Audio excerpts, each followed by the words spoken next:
जय श्री कृष्णा दोस्तों अपने प्रोस्पेक्टस के चैप्टर को कंटिन्यू करते हैं। और अभी हमने लास्ट लेक्चर में देखा था कि सर अगर प्रोस्पेक्टस में गलत चीज़ें दी गई हैं तो गलत चीज़ें हो गई है तो मैं उनके अगेंस्ट मैं क्या कर सकता हूँ, मतलब कंपनी के अगेंस्ट मैं क्या कर सकता हूँ। तो हमने देखा कि सर आप कंपनी के अगेंस्ट एक्शन ले सकते हैं, अपने कॉन्ट्रैक्ट को कैंसिल कर सकते हैं। ठीक है, कैंसिल कर देंगे। फिर हमने ये भी देखा कि सर कुछ ऐसे केसेस जिसमें कैंसिल आप नहीं कर सकते हो, आप एक्शन ही नहीं ले रहे, कंपनी लिक्विडेशन में चली गई है ना, आप खुद भी एक्सपर्ट ही निकले, तो फिर ऐसे केस में आप कैंसिल नहीं। लेकिन और क्या है, और कोई रेमेडी है क्या? तो और क्या रेमेडी मिल सकता है, और क्या इलाज? रेमेडी मतलब क्या होता है? इलाज। मेरे साथ कुछ गलत हो गया, उसका इलाज। तो और क्या हो सकता है? तो सर हमें डैमेज चाहिए। तो जिस बंदे ने भी प्रोस्पेक्टस में गलतियां की हैं, जिसने गलत बताया है, कंपनी के भी आप इसने फ्रॉड किया है, उस बंदे से आप डैमेज क्लेम कर सकते हैं, जितने का आपको नुकसान हुआ है। मतलब कई बार क्या होता है कि जैसे कि मान लो भाई ने गलती की, ठीक है। अब गलती की तो एक तो तरीका ये है कि भाई बड़े भाई के पास चले गए कि भैया इसने गलती की है। तो बड़ा भाई क्या करेगा? उसको एक दो थप्पड़ मार देगा, काम खत्म। लेकिन आप शातिर निकले, आप नहीं यार, ऐसे कैसे, इतनी आसानी से कैसे इस बात को हम भूल सकते हैं? इसने तो बिल्कुल मेरे मतलब ज़मीर को झकझोर दिया है, इतनी बड़ी गलती इसने की है, ऐसे तो काम नहीं चलेगा। फिर आप क्या चाहेंगे कि इसको यार भैया ने तो बहुत हल्के में ले लिया इस बात को, एक दो थप्पड़ से ही काम नहीं होगा, इतने डैमेज से मेरा मन तो नहीं भरा है, दोबारा इसके जीवन में ऐसी गलती ये ना करे। इसके लिए आप बोलेंगे ठीक है, कोई बात नहीं, भैया को जाने देते हैं। आप मौका ढूंढेंगे कि यही बात जो इसने गलती की है अब पापा के सामने पेश की जाए, और कुछ मिर्च मसाला लगा के, ताकि, क्योंकि अब आपको डर है कि यार दो थप्पड़ से क्या होगा, पापा भी पता चले एक दो थप्पड़ मार के काम चला ले, तो उस फैक्ट में आप मिर्च मसाला लगाएंगे, जो भी उसने गलती की है उसमें और बड़ी बड़ी चीज़ें बात ऐड करेंगे। अब जैसे कि मान लो कि भाई आपका स्कूटी चला रहा है और आप उसके पीछे बैठे हैं, तो भाई ने थोड़ी सी कट मारी और आपको लगा कि आप गिर सकते थे, लेकिन आप गिरे नहीं, भाई ने संभाल लिया, अपना अच्छे से मज़े से चला रहा है। लेकिन आपने इसको पॉइंट बनाया कि बेटा घर चल, उसके बाद तुझे बताते हैं। घर आते हैं, बड़े भाई को बोलते भैया इस बंदे को आज के बाद आप स्कूटी नहीं दे सकते, क्योंकि आज मैं इनके पीछे बैठा था, इन्होंने ऐसी कट मारी कि मैं मतलब गिरते गिरते बचाऊं, गिरते गिरते बचाऊं, ये बंदा स्कूटी चलाने लायक ही नहीं है। ठीक है जी, आओ भाई इधर आओ, ऐसे कैसे चलाता, ले थैड थैड, एक दो थप्पड़ हो गया, बस काम खत्म। लेकिन आप सोचेंगे नहीं, इतने से आपका मन नहीं भरा। अब आप आगे, नहीं नहीं इतना डैमेज सही नहीं है, अगर मैं गिर जाता तो क्या होता, क्योंकि मुझे चोट लग जाती।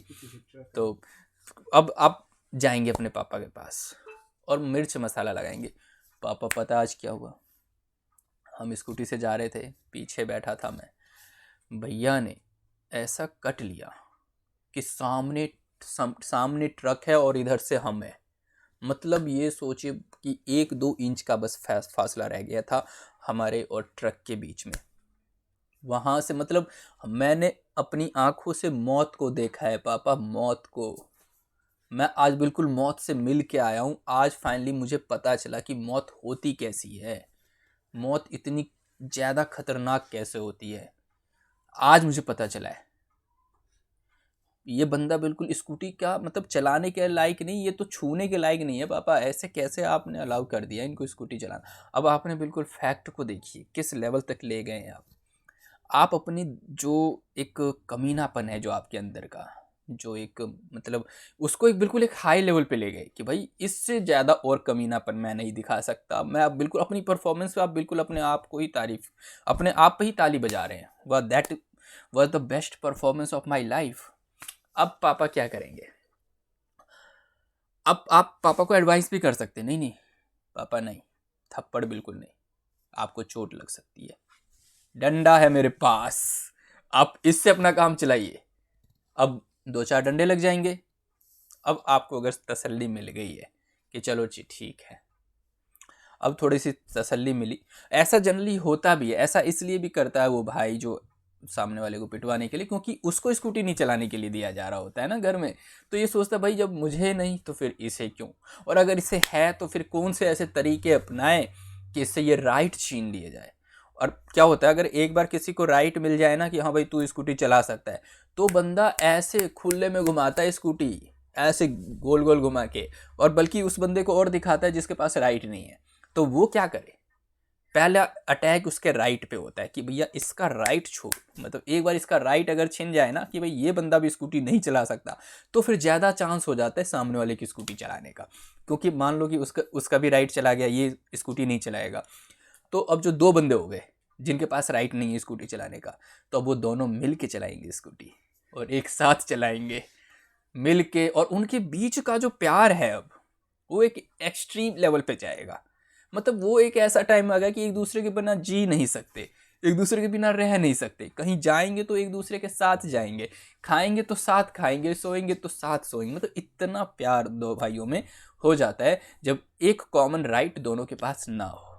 लेकिन अगर एक के पास राइट है और दूसरे के पास नहीं, तो फिर उतनी ही ज़्यादा नफरत, उतना ही ज़्यादा कमीनापन दोनों के अंदर आ जाता है। एक स्कूटी घुमा के दिखाएगा और दूसरा बैठ के देखेगा, और फिर दूसरा प्लानिंग करेगा कि ये इसका कैसे बंद करें। तो वही चीज़ है, मतलब जब भी किसी के साथ कोई गलत होता है तो उसका मन कैसे भरेगा, किस किस लेवल के डैमेज, या तो वो कॉन्ट्रैक्ट कैंसिल हो, जैसे कि इस केस में उसने अपने भाई के राइट छुड़वा दिए कि अब ये स्कूटी नहीं चला सकता, तो उससे भी मन नहीं भरा, तो नहीं नहीं डैमेज भी क्लेम करेंगे। इस बंदे को पीटा जाए, इसने गलत ड्राइविंग की है, थप्पड़ मारे जाए, डंडे खाए, घर से भगा दिया जाए, तो इस टाइप के डैमेज भी है। और अगर इससे भी काम नहीं चलता कि थप्पड़ से, घर से भगा दिया, इससे भी अगर काम नहीं चलता, तो और अगर किस लेवल का डैमेज उससे किया जा सकता है, वो उस पर सोचना पड़ेगा। तो हम देख रहे हैं, क्लेम करते हैं, डैमेज क्लेम करना कि सर जिसने अगर प्रोस्पेक्टस में गलतियां की है कंपनी के बिहाफ पे, उस बंदे को पकड़ो जिसने भी फ्रॉडुलेंट एक्टिविटी की है, और उससे डैमेज क्लेम कर लेंगे, मेरा इतना नुकसान हो गया।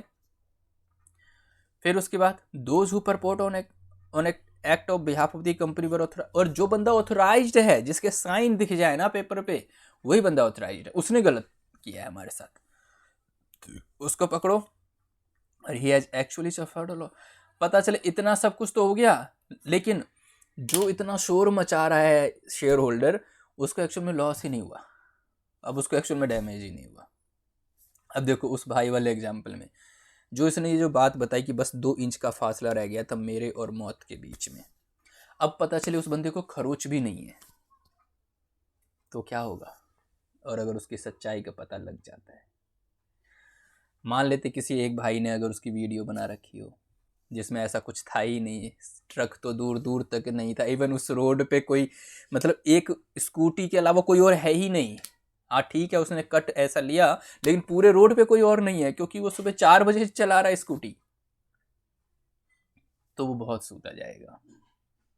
अब उसके साथ बिल्कुल वही होगा जो वो चाहता था दूसरे भाई के साथ हो, उसी को मारा जाएगा, उसी को पीटा जाएगा, उसी को घर से भगाया जाएगा, उसी को भूखा रखा जाएगा, मतलब सब कुछ उसके साथ वही होगा जैसे जैसे उसने इमेजिन किया था। भगवान उसके साथ बिल्कुल सेम करने वाला है। तो यही चीज़ है भैया, जब अगर उस शेयर होल्डर के खिलाफ, शेयर होल्डर को जब लॉस ही नहीं हुआ, डैमेज ही नहीं हुआ, तो आप क्यों अपना टाइम भी खराब कर रहे हो और कंपनी का भी काम टाइम खराब कर रहे हो। नहीं नहीं जी, मेरे साथ तो लॉस नहीं हुआ था, लेकिन ना मेरे पड़ोस में एक भैया रहते हैं, उनके साथ हो गया, तो इसलिए मैं मज़े ले रहा था। तो दोस्तों फिर ऐसे केस में क्या होगा, तो ऐसे केस में शेयर होल्डर दोबारा शेयर खरीदने लायक नहीं बचेगा।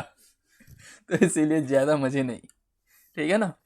It must be noted that an allottee can exercise this right to claim for damage only after rescission. ये तभी होगा जब कॉन्ट्रैक्ट कैंसिल ना हो, रिसेशन के बाद ये क्लेम डैमेज किया जा सकता है। He can not retain the share, वो शेयर रिटेन नहीं कर सकता, and get damage from the company at the same time. मतलब पहले शेयर कैंसिल हो गए तभी तो पैसा मिलेगा, शेयर भी कैंसिल नहीं हुए तो फिर पैसा किस बात का मिलेगा, ठीक है। नाउ सर ठीक है, उस बंदों से हम डैमेज ले लेंगे जिसने प्रोस्पेक्टस और तैयार किया था। सर अब ये बताओ, प्रोमोटर के खिलाफ, डायरेक्टर के खिलाफ, एक्सपर्ट के खिलाफ क्या करें। उनके खिलाफ भी मुझे कुछ मिल सकता है, बिल्कुल। वो लोग आपको क्या देंगे, आपको कंपनसेशन मिलेगा, प्रोमोटर से कंपनसेशन मिल जाएगा, डायरेक्टर से मिल जाएगा और एक्सपर्ट से कंपनसेशन लेने का राइट मिल जाएगा। कई बार क्या होता है, जैसे कि आपने अपने भाई को बता दिया, देख भाई मैं घर जाके ना ऐसी ऐसी बातें बता दूंगा, अब तू देख ले क्या चाहता है। तो ऐसे केस में आप वो क्या चाहता है नहीं, आप क्या चाहते हैं ये मैटर करता है। और आप ऐसा क्यों बोल रहे हैं, क्योंकि आपको चाहिए कंपनसेशन, आपको चाहिए पैसे। फिर आप अपने भाई से पैसे क्लेम करेंगे कि देख भाई ये बात मैं घर पे नहीं बताऊंगा क्योंकि मैं तेरा छोटा भाई हूँ और तेरी बहुत इज्जत भी करता हूँ, लेकिन इस इज्जत की एक कीमत है, वो कीमत इस जेब में भर दे, फिर देख सब मजे में। तो वो कंपनसेशन चाहता है, ठीक है ना। तो आप ऐसे ही शेयर होल्डर क्या चाहता है, देख मैं कोई एक्शन नहीं लूंगा, कुछ नहीं लूंगा, बट मुझे कंपनसेशन चाहिए। तो प्रमोटर के अगेंस्ट, डायरेक्टर के अगेंस्ट और एक्सपर्ट के अगेंस्ट आप कंपनसेशन के लिए बोलेंगे कि तूने ये गलत स्टेटमेंट दी थी, उसके अगेंस्ट कंपनसेशन चाहिए सेक्शन 35 के according. Now the company and every person, जो भी प्रोस्पेक्टस इशू करते टाइम में डायरेक्टर थे, जो जिनका भी नाम ऑथराइज था, जिन्होंने साइन किए थे एज ए डायरेक्टर, जो भी प्रोमोटर थे, जिसकी कंपनी थी। प्रोमोटर और डायरेक्टर में डिफरेंस क्या है, प्रोमोटर ओनर होते हैं कंपनी के, जिन्होंने कंपनी को बनाया होता है, और डायरेक्टर तो बाद में अपॉइंट होते हैं। Now has authorised to issue the prospectus, जिसके पास ऑथराइजेशन है प्रोस्पेक्टस इशू करने का, और वो एक्सपर्ट जो कंपनसेशन के लिए लायबल है, shall be liable to pay compensation for every person who has suffered a loss। और वो एक्सपर्ट से भी पैसे आप क्लेम कर सकते हो जिस एक्सपर्ट की बातों पे आके आपने गलत डिसीजन लिया, ठीक है। तो ये हमने देखा कि सर इनके अगेंस्ट भी क्लेम कर सकते हैं। नाउ डैमेज फॉर ओमिशन, अब कोई बात अगर नहीं बताई है, ओमिशन छोड़ दिया, बताया ही नहीं, तो उसके अगेंस्ट भी एक इन्वेस्टर डैमेज क्लेम कर सकता है, ठीक है ना। ओमिशन के अगेंस्ट भी आप डैमेज क्लेम कर सकते हैं। Damage for fraudulent miss representation under general law, एक जनरल लॉ में भी अगर कोई फ्रॉडुलेंट चीज़ है, कोई धोखा हो गई है, कोई स्टेटमेंट गलत दी गई है, तो भी आप डैमेज क्लेम कर सकते हैं। नाउ अब देख रहे हैं हम डिफेंस अवेलेबल टू प्रोमोटर। अब कई बार क्या होता है, हर बार आपकी नहीं चलेगी, हर बार आप अपने भाई को धमका नहीं सकते, मैं ये कर दूंगा, मैं ऐसे कर दूंगा। उसके पास भी कुछ राइट्स हैं, ठीक है, उसके पास भी कुछ राइट्स हैं। वो भी ये बोल सकता है, देख भाई तू जिसको बोलने जा रहा है वो सिर्फ तेरे ही पापा नहीं है, मेरे भी है। वो सिर्फ तेरे ही बड़े भैया नहीं है, मेरे भी हैं, और उनको अच्छे से पता है कि तू कितना बड़ा झूठा है, ठीक है। इसीलिए जो भी मिर्च मसाला लगाना है ना, लगा लो। तो जब दोस्तों ऐसी सिचुएशन आ जाए तो आप रुक जाओ, सीधा अपने कंपनसेशन को आधा कर दो, देख 5 रुपये दे दे, काम हो जाएगा, 10 रुपये नहीं चाहिए। तो मतलब ये जब सामने वाला अगर उल्टी बाजी पड़ जाए और सामने वाला बिल्कुल एकदम से ऐसा हो जाए ना कि हाँ चल देख लेते हैं तुझे, तो बिल्कुल अपने आप को संभालो, हाथ पैर समेटो, अपनी लालच को कम करो, मुद्दा सुलझ सकता है। हाँ ठीक है भाई, 10 रुपये नहीं मिलेंगे, 5 रुपये तो मिल जाएंगे, कुछ तो मिले, है ना। तो अब यहाँ पे क्या है, उस बंदे ने पलटी मार ली। मतलब अभी तक आप प्रमोटर को पकड़ रहे थे, एक्सपर्ट को पकड़ रहे थे, डायरेक्टर को पकड़ रहे थे, लेकिन क्या इनके पास भी है क्या कुछ डिफेंस, क्या ये भी अपने आप को बचा सकते हैं? यस। कब बचा सकते हैं? अब मान लो आपने बोला अपने भाई के बारे में कि इसको स्कूटी चलानी नहीं आती है, या फिर ये ऐसे करने वाला था। अब आप अपना भाई अपने डिफेंस में वो क्या बोल सकता है? वो ये बोल सकता है कि पापा मैं तो सही चला रहा था, पीछे बैठ के ये नाचने लग गया ऐसे ऐसे करके, मेरी स्कूटी का बैलेंस ही बिगड़ गया। अब बताओ दोस्तों, बिल्कुल अब क्या होने वाला है। अब ऐसा आप सोच भी नहीं सकते थे कि ऐसा भी कुछ होगा, ऐसा ही होता है। मतलब वो अपने डिफेंस में ऐसी चीजें लेके आ गया कि अब आप उल्टे पैर भागोगे। यार ये क्या हो गया, मैंने तो ऐसा सोचा नहीं था। ये भी वो बोल सकता है ये बंदा। कह रहा अब और तो और इसने इसमें और बातें बढ़ाई कि पापा इसने ऐसा एक बार नहीं किया है, इसने तो पिछले कई बार, इवन जब मैं ट्रेन के जो क्रॉसिंग होती है ना, वहाँ भी मैं बिल्कुल सही से क्रॉस कर रहा होता हूँ, तो ये बिल्कुल ऐसा ऐसे हिलने लग जाता है कि ट्रेन आके मार ही दे टक्कर। ऐसा ही पिछले कई बार कर चुका, लेकिन मैंने इसकी शिकायत नहीं की। आपके पास कि भी छोटा भाई है।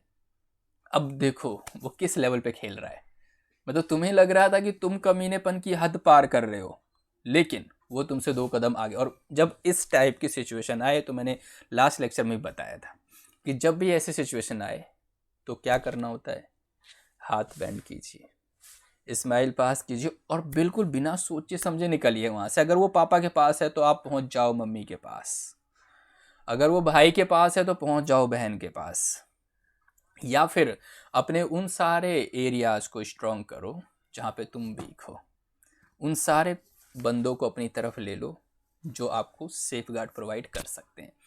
तो वही चीज़ है, ऐसे सिचुएशन में बिल्कुल अपने आप को बचाना चाहिए। और आपको खुद को बचाना किसी का भी एक परम कर्तव्य है, ड्यूटी है कि सेव योर सेल्फ फर्स्ट। उसके बाद किसी और के बारे में सोचो, उसके बाद पड़ोसी के बारे में सोचो, भाई के बहन के बारे में, मम्मी पापा बाद में। पहले खुद को बचाओ, एक बार सेफ जोन में आ जाओ और उसके बाद फिर प्लानिंग करो। अच्छा इस बार तो तू बच गया, देखते हैं अगली बार में, ठीक है। तो ऐसे ही प्रोमोटर क्या कर सकता है, डायरेक्टर क्या कर सकता है, वो बोलेगा भाई एक बात बता शेयर होल्डर, तू जिस बात को लेकर इतना शोर शराबा कर रखा है, जो डैमेज करेगा, सिविल डैमेज, क्रिमिनल लाइबिलिटी, ये सब बना रहा है, अरे मुझे तो पता ही नहीं था कि प्रोस्पेक्टस में ऐसी गलत बातें भी हैं, मेरे से तो छुपाई गई है। डायरेक्टर बोल रहा मुझे पता ही नहीं था, मेरी तो सहमति नहीं हुई है। आप तो बोलेंगे ये तो गलत हो गया यार, ये कहाँ से ऐसी कहानी लेके आ गया, ऐसे कैसे कह रहा है कि मेरी बिना अथॉरिटी के और बिना सहमति के ये प्रोस्पेक्टस इशू हुआ है। फिर ऐसी सिचुएशन में आप घर जाएंगे और अपने आप को थप्पड़ पे थप्पड़ बजाएंगे कि यार मैं इतने में फालतू में चिल्ला रहा हूँ, जिस बंदे से मैं लड़के आ गया उसके तो कहीं से सहमति नहीं थी, कहीं पे उसके साइन नहीं थे। तो दोस्तों फिर वो क्या करेगा, वो बंदा आपके घर तक आ जाएगा, हाँ भाई बाहर निकल भाई, कहाँ चला गया तू, ले ले हमसे डैमेज देने आ गए तेरे घर। तो दोस्तों वो डैमेज देने नहीं आया वो सच में डैमेज दे के जाएगा अब आपको, ठीक है ना। तो इसलिए आप हमेशा पहले चीज़ों को पढ़ें, तथ्यों को जानें। अब जैसे पहली लाइन में वो अपने आप को प्रोमोटर कैसे बचा लेगा, डायरेक्टर अपने आप को कैसे बचा लेगा, वो कह रहा है कि भैया मैंने तो अपनी सहमति वापस ले ली थी, विथड्रू दी कंसेंट, है ना, प्रोस्पेक्टस इशू करने से पहले मैंने अपना कंसेंट वापस ले लिया। भाई तू पुराना प्रोस्पेक्टस लेके बैठा है गधे, नया पढ़, नया जिसमें मेरे साइन नहीं है। अब ऐसे सिचुएशन में दोस्तों अब आपके पास एक ही ऑप्शन है, आप अपना सर फोड़िए घर जाइए और दीवार में अपने सर को पटकिए कि मैं इतना अनपढ़ कैसे हो गया। और दोस्तों इतना अनपढ़ हम तभी होते हैं जब हम अपने सिलेबस को ढंग से नहीं पढ़ते जब हमें पता ही नहीं हमारे सिलेबस में है क्या, हमें पढ़ना क्या है। इसीलिए जो भी हम पढ़े ना बिल्कुल मज़े में पढ़िए, उसको अच्छे से एंजॉय करके समझ लीजिए एक बार। कई बार तो ऐसा भी होता है कि अगर आपको पूरा चैप्टर नहीं पता ना, तो चैप्टर का नाम तो कम से कम याद रख लो भाई। कभी कल हो के कोई प्रोस्पेक्टस बोल दे तो याद आना चाहिए, अरे यार प्रोस्पेक्टस की बात हो रही है, ये तो हमने पढ़ा था। और आपको पता है प्रोस्पेक्टस में पूछेगा और आपको पता नहीं है तो आप वहाँ से भाग सकते हो। लेकिन आपको यही नहीं पता कि प्रोस्पेक्टस में बात हो रही है, वो मेरे ही सिलेबस में था, तो फिर आप चौड़े होकर बैठे रहोगे और वहाँ पे फिर आपकी बेइज्जती हो जाएगी। इसलिए कई बार बेइज्जती से बचने के लिए भी आपको नॉलेज चाहिए, ऐसे नहीं एक्सप्लेन करने के लिए, अपने आप को बचाने के लिए। अच्छा ठीक है प्रोस्पेक्टस बार मुझे याद तो नहीं आ रहा है, लेकिन प्रोस्पेक्टस पढ़ा है, इसका मतलब है तो मेरे सिलेबस में, तो ये बंदा चौड़ा हो सकता है, बोल सकता है कि यार ये तेरे सिलेबस में तुझे पता नहीं है, तो भागो वहाँ से भाई। या तो पढ़ लो, अगर पढ़ लिए तो फिर चौड़े होकर बैठे रहो, सामने वाले को उसके 2-4 सवाल पूछेगा, भाई कितने टाइप के प्रोस्पेक्टस बता दो, एवरेज प्रोस्पेक्टस, सेल प्रोस्पेक्टस और ये रेड हेरिंग प्रोस्पेक्ट बता दो, और उसको और चौड़े होकर बताते चले जाओ, बताते वो सामने वाला चुप हो जाएगा, फिर वो आगे नहीं जाएगा मेमोरेंडम और एसोसिएशन पे, आर्टिकल पे। लेकिन अगर आपको पता ही नहीं है, प्रोस्पेक्टस पूछ रहा है हमें क्या पता, हमारे सिलेबस में थोड़ी नहीं तो फिर वो पकड़े जाओगे और फिर वहाँ पे फिर बिल्कुल लपेटे चले जाओगे। फिर वहाँ पे जितने भी लोग बैठेंगे ना वो सब आपकी फिर लेंगे क्लास एक एक करके, क्योंकि आपको तो मेमोरेंडम के बारे में नहीं पता, बस इतना याद है कि भी चैप्टर था कुछ, ठीक है ना। कई बंदों को तो ये भी नहीं पता कंपनी लॉ भी है क्या सिलेबस में तो ऐसी सिचुएशन बिल्कुल मत आने देना। तो इसके लिए थोड़ा थोड़ा सा पढ़ लो, ज़्यादा डिटेलिंग में भी नहीं पढ़ना तो बिल्कुल। हाँ देखो अगर डिटेलिंग में पढ़ लोगे तो भैया तुम लॉ मैनेजर, अगर अकाउंट्स पढ़ लिए तो अकाउंट्स मैनेजर, फाइनेंस पढ़ लिए तो फाइनेंस मैनेजर बनने से कोई नहीं रोक सकता, बिल्कुल मैं एक लिख के दे सकता हूँ। अगर आपके अंदर इस बात की है लगन कि यार मुझे बिल्कुल अच्छे से समझना है, कोई डेप्थ में जाना है, किसी भी कॉन्सेप्ट को अच्छे से समझ के एक उस पर बिल्कुल प्रैक्टिस करनी है, उसको सीखना है, तो फिर आप एक मैनेजर लेवल तक पहुंच सकते हैं और बहुत जल्दी पहुंच सकते हैं। ठीक है, तो आगे बढ़ते हैं कि पढ़ाई बहुत ज़रूरी है। Now the prospectus got issued without, वो बंदा क्या कह रहा है कि भैया प्रोस्पेक्टस तो इशू हुआ है लेकिन मुझे नहीं पता, मेरी सहमति नहीं है। इवन मुझे ये तो पता है कि भाई prospectus issue, he gave a reasonable public, उसने तो नोटिस दे दिया, it was issued without knowledge of his knowledge और कंसेंट। अब आप चौड़े होके चले गए, बेटा इस बार तुम्हारे साइन भी हैं, प्रोमोटर को बोल रहे हैं, डायरेक्टर बोल रहे देखो तुम्हारे साइन है। अब तुम ये नहीं कह सकते कि तुम्हारी बिना अथॉरिटी के, बिना कंसेंट के ये इशू हुआ है। तो अब इस केस में आप बिल्कुल भी नहीं कह सकते कि बिना अथॉरिटी के हुआ है, क्योंकि आप चौड़े हो गए। अब कह रहे मैं तो देखो पढ़ा लिखा इंसान हूँ, मैंने देख इस बार पूरे देख लिए, तेरे साइन है, तो तू इस बार मना नहीं कर सकता। अब वो बंदा आपके कान के नीचे 2 बजाएगा, वो बोलेगा बेटा पढ़ा लिखा इंसान तो है तू, लेकिन तू अधूरा पढ़ के आया है, क्योंकि जब तू प्रोस्पेक्टस जिस डेट की देख रहा है उसके बाद मैंने पब्लिक नोटिस इशू किया है, और पब्लिक नोटिस में मैंने बताया है कि ये प्रोस्पेक्टस बिना मेरी नॉलेज के, बिना मेरी सहमति के इशू किया गया है। तूने वो पब्लिक नोटिस नहीं पढ़ा ना? इतना कुछ है पढ़ने के लिए, तो बेटा आया क्यों है तू? जब तुझे पढ़ना ही नहीं था तो बैठता अपने घर। तो इसका मतलब ये कि दोस्तों, उसने जो पब्लिक नोटिस दे के ये बता दिया कि मुझे नहीं पता भाई प्रोस्पेक्टस में क्या है, मैं तो सहमत नहीं हूँ, तो फिर वो बंदा बच जाएगा। ठीक है, ये ज़्यादातर ये जो लॉयर लोग होते हैं या फिर कंपनी सेक्रेटरी होते हैं ना, वो सब ऐसी ऐसी चीज़ें एडवाइस करते हैं कंपनी के बंदों को, कंपनी के प्रमोटर, कंपनी के डायरेक्टर को, कि भाई इन्वेस्टर तो अनपढ़ है, इन्वेस्टर को कुछ पता नहीं, या इन्वेस्टर पढ़ा लिखा भी अनपढ़ हो सकता है। तो ऐसे में ना ये प्रोफेशनल बचाने के लिए, कंपनी के डायरेक्टर प्रमोटर को बचाने के लिए ये लोग हायर करके रखते हैं ऐसे लॉयर को, कंपनी सेक्रेटरी को, जो बचा लेंगे इनको। लेकिन हम कहाँ रखेंगे? हम कैसे किसी चार्टर्ड अकाउंटेंट को, लॉयर को और कंपनी सेक्रेटरी को हम कहाँ से हायर कर पाएंगे? हम तो बेचारे सीधे साधे लोग, हमें हमसे तो अपनी ग्रेजुएशन की सिलेबस ही नहीं संभलती, तो इन लोगों को कैसे संभालेंगे? हम तो इतने नहीं कमा पाते कि अपनी जेब पॉकेट खर्चा निकाल सके, तो इन लोगों को कहाँ से पैसे देंगे? हम तो जस्ट सर 10 रुपये चुराते हैं, उसमें से 8 रुपये शेयर के खरीद लेते हैं किसी कंपनी के, 2 रुपये बचते तो गोलगप्पे खा लेते हैं। हमारी तो असली औकात तो यही है। अब इस केस में हम इन तीनों को कहाँ से पैसे दें? तो दिक्कत वाली बात है। तो इसलिए सर हमारे पास अब एक ही रास्ता बच जाता है कि हम भी पढ़ लेते हैं, हम भी सारी जानकारी ले लेते हैं। हो सकता है 2 पैराग्राफ और ज़्यादा पढ़ने को मिल जाएगा, लेकिन समझ में तो आ जाएगा। और अगर एक बार समझ में आ गया ना, तो किसी भी चार्टर्ड अकाउंटेंट को, किसी भी लॉयर को, किसी भी कंपनी सेक्रेटरी को हम ऐसे चुटकी में हिला सकते हैं। हाँ भाई आजा भाई देख लेते हैं तू कहाँ का सीए है, आजा देख लेते तू कहाँ का सीएस है, हैं? तू वहाँ तू बड़ा लॉयर बन रहा है, आजा भाई हम भी तेरे से कम नहीं है, हमने भी वही पढ़ा है जो तूने पढ़ा है। जब इस टाइप का कॉन्फिडेंस आएगा ना, तो बहुत मज़ा आएगा। फिर आप आँख में आँख डाल के ऐसे बोलेंगे, ऐसे करके बिल्कुल अपनी बात उसके सामने रखेंगे, और फिर वो बंदा जो है ना, वो ये भी नहीं कर पाएगा फिर, क्योंकि उसके पास वो डिग्री है, फिर भी सामने वाला उस पर हावी हो रहा है। तो फिर वो ना ऐसे ऐसे नज़रें चुकाते, फिर वो भी हाथ बैंड करेगा और स्माइल करेगा और फिर निकल लेगा। ठीक है, नाउ आगे बढ़ते हैं। ही वॉज अनअवेयर, वो कह रहा है क्या प्रोमोटर डायरेक्टर जी, मैं तो मुझे अनअवेयर, मुझे तो पता ही नहीं था कि अनट्रू स्टेटमेंट है प्रोस्पेक्टस में। ठीक है ना, और जब उसको पता चला उसने अपनी सहमति वापस ले ली और पब्लिक नोटिस में ये बता भी दिया। The liability can be avoided by him only if he has given the public notice before the allotment, allotment से पहले अगर पब्लिक नोटिस में उसने बता दिया तो वो बच जाएगा।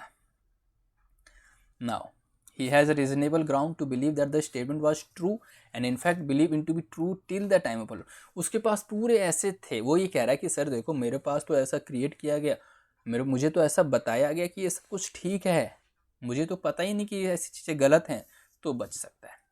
वो प्रूफ कर दे कि नहीं नहीं मेरे हिसाब से तो ये सब ठीक है।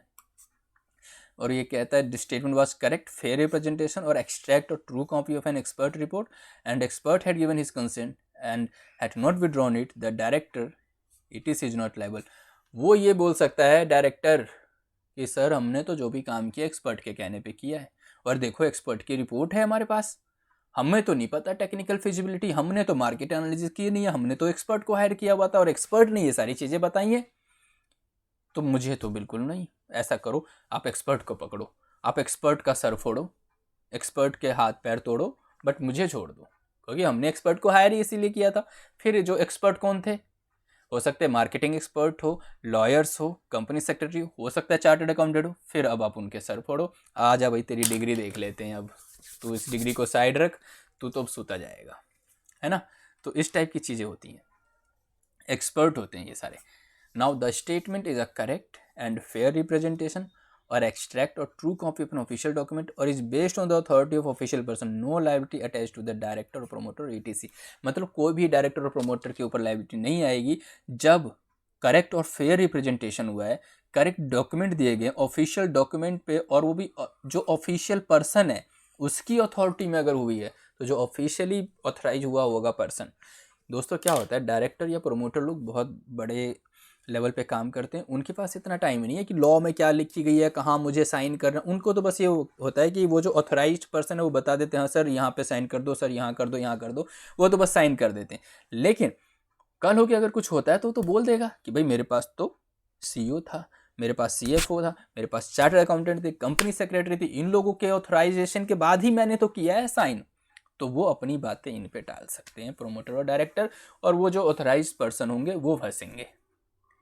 तो ये सारे तरीके थे जब प्रोमोटर डायरेक्टर अपने आप को बचा सकते हैं, ये हमने सारे देख लिए। अब जो टॉपिक है वो है क्रिमिनल लायबिलिटी, कि सर क्रिमिनल लायबिलिटी क्या होगी, क्रिमिनल लायबिलिटी कब होती है या क्या होती है क्रिमिनल लायबिलिटी। ऐसा करते हैं, इस टॉपिक को कवर करते हैं अपने नेक्स्ट वीडियो में। तब तक के लिए good bye friends, hope you enjoyed. मिलते हैं नेक्स्ट लेक्चर में।